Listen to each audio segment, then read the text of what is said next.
Bé, molt bona tarda, benvinguts a l'Ajuntament de Sant Cugat del Vallès. Avui tots ens movem, els que estem aquí, però molta altra gent que ja fa temps que s'està movent pels quiets. Jo en primer lloc presentaré els grans protagonistes d'aquesta trobada d'avui aquí a l'Ajuntament, el Màrius Serra. Bé, escriptor, a mi sempre m'agrada dir, t'he presentat dues vegades, crec, Màrius, però a mi m'agrada presentar-te com escriptor i gran escriptor del llibre Quiet, que us el recomano a tots. El Jordi Ribó, que és el fotògraf d'aquesta bonica i especial exposició que avui ens acompanya, i la Cecil Bixer, que és la directora de la Fundació Nexa. Jo, si us sembla bé, doncs podria, Màrius, que vosaltres adrecéssiu unes paraules a les persones que avui ens acompanyen sobre els quiets, sobre tot aquest moviment que esteu fent des de la Fundació, sobre la bona feina que feu i sobre tot el que ens queda per fer plegats. Moltes gràcies.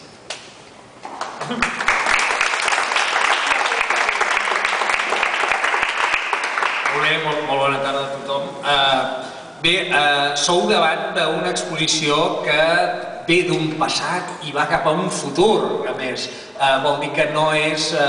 una cosa fora de context que caigui com en un globus. El que veureu, el que heu vist, el que Sant Cugat i els ciutadans i ciutadanes de la vila podran gaudir durant aquesta exposició és el fruit de la feina d'en Jordi Ribó, que després ens n'explicarà alguna de història que hi ha al darrere de cadascuna d'aquestes fotos, i en Jordi i jo vam entrar en contacte quan en escriure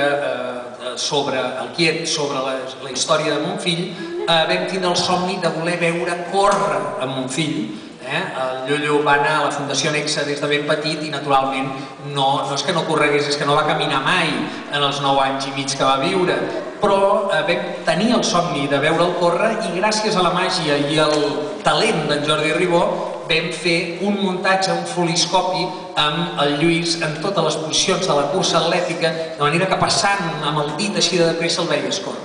Bé, a partir d'aquí, moltes altres coses, la relació amb en Jordi va anar creixent i quan ens vam plantejar amb la Fundació Nexa de fer un concert solidari el 14 de juny del 2009, l'any passat, a l'Auditori, jo vaig involucrar o vaig demanar de participar-hi a tot un seguit d'artistes d'àmbits molt diferents, com podeu veure, tant actors com cantants, músics sobretot, però també artistes plàstics, dibuixants, i en el cas d'en Jordi li vaig dir, com a amic i com a fotògraf de qui coneixia l'obra, que fes el que li semblés, però que volia que participés en aquell concert. I d'ell va partir la idea de dir, jo hi vull participar, però a la prèvia ja, fotografiant a tots els artistes que hi participaran en un entorn, diguem, una mica inquietant, que és amb una cadira de rodes, en la rodalia, asseguts drets, bé, com podeu veure hi ha totes les posicions, jo crec que el tricicle és el que guanya en posició inestable, perquè tots tres són dalt de la cadira de rodes, això ja és cosa, diguem, de la creativitat d'en Jordi. A mi aquella idea em va semblar sensacional, entre altres coses, perquè va permetre tenir una continuïtat. Aquesta exposició es va inaugurar a la Sala Bertran de Barcelona, a la Rambla de Catalunya, a la prèvia del concert, i això ens va servir molt per donar a conèixer una activitat que era tan incerta, era un tirar-se a la piscina tan gros com haver d'omplir o pretendre omplir la sala gran de l'Auditori de Barcelona, congregar 1.500 persones. Bé, allò va tirar endavant, en part gràcies a l'obra d'en Jordi, i avui, i després d'aquell dia, que va ser com catàrtic per tothom, i que el Canal 33 va retransmetre en directe, ens vam trobar que allò que havia sigut una obra de preparació també era una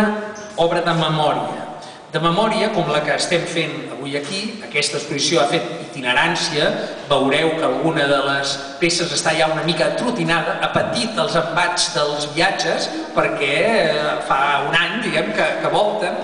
i aquesta memòria és la visibilitat que jo crec que té sentit dins del que en vam dir i en continuem dient molta pels quiets, que és donar visibilitat a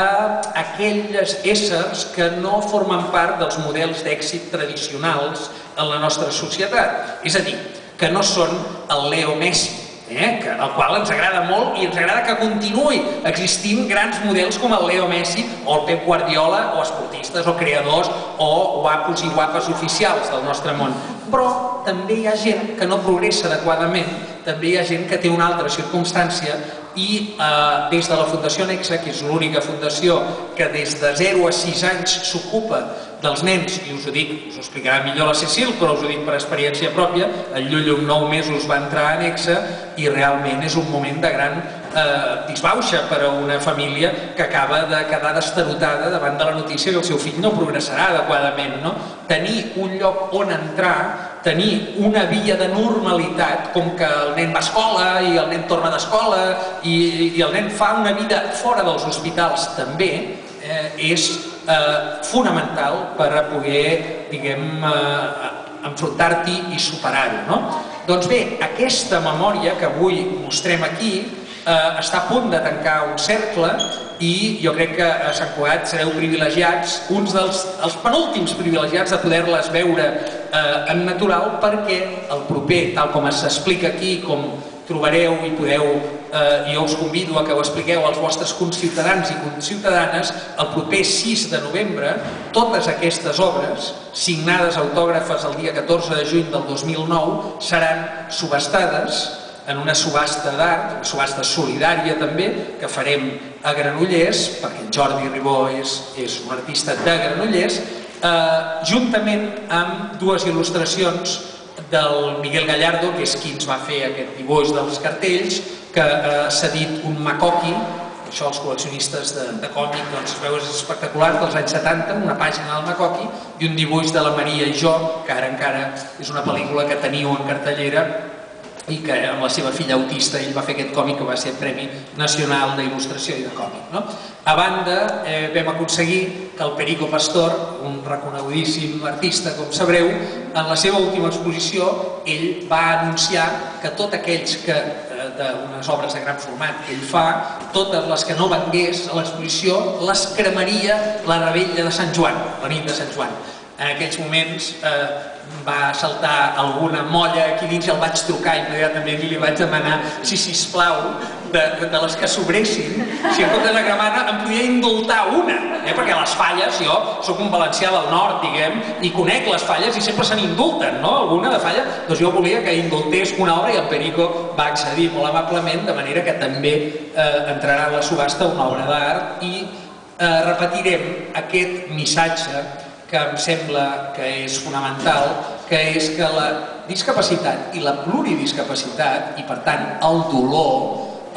innegable que comporta, van sempre de la mà de la joia, de l'alegria i també de l'esperit creatiu i positiu. Jo crec que el vertigen que significa per a tots nosaltres conèixer, i tots els que ho hàgiu conegut sabreu de què us parlo, estar a prop, i si no la Cecil us convidarà que visiteu la Fundació Nexe, estar a prop d'éssers que tenen tantes limitacions, bé, tantes, tenen unes quantes més que nosaltres en tenim moltes també, tots som una mica discapacitats, com sabeu, doncs et fa posar la mirada, focalitzar-la cap a una altra banda. I aquest vertigen s'acosta moltíssim a la força dels creadors de tots els àmbits. La part creativa sempre té risc, sempre és llançar-se en alguna piscina que no saps si hi ha aigua o no hi ha aigua, i si no t'hi llances no ho descobriràs. En aquest sentit, el que farem el 6 de novembre i el que fem avui aquí en inaugurar aquesta exposició és repetir aquest mateix missatge de dir, més enllà de victimisme, més enllà de sentimentalisme o de ploramiquisme, al costat del dolor hi ha la joia, hi ha la creativitat, hi ha les ganes de viure, i els pluridiscapacitats ens les fan créixer. Ells, que aparentment són molt quiets, fan que nosaltres siguem més i més inquiets. Per tant, us convido a veure molt les fotos. Ara farem parlar... Els fotògrafs no parlen gaire, de manera que l'hauré d'estirar del coll, però crec que alguna cosa ens explicarà de com va fer aquestes fotos, i en tot cas també us convido a que escampeu la bona nova i, si podeu, entreu a la pàgina web, al moutdepesquiets.cat, i ho veureu tot allà explicat, o si ens podeu acompanyar el dia de la subhasta, serem molt i molt feliços de mantenir aquest esperit, diguem, agitador en un àmbit en el qual predominava la quietud. Moltes gràcies.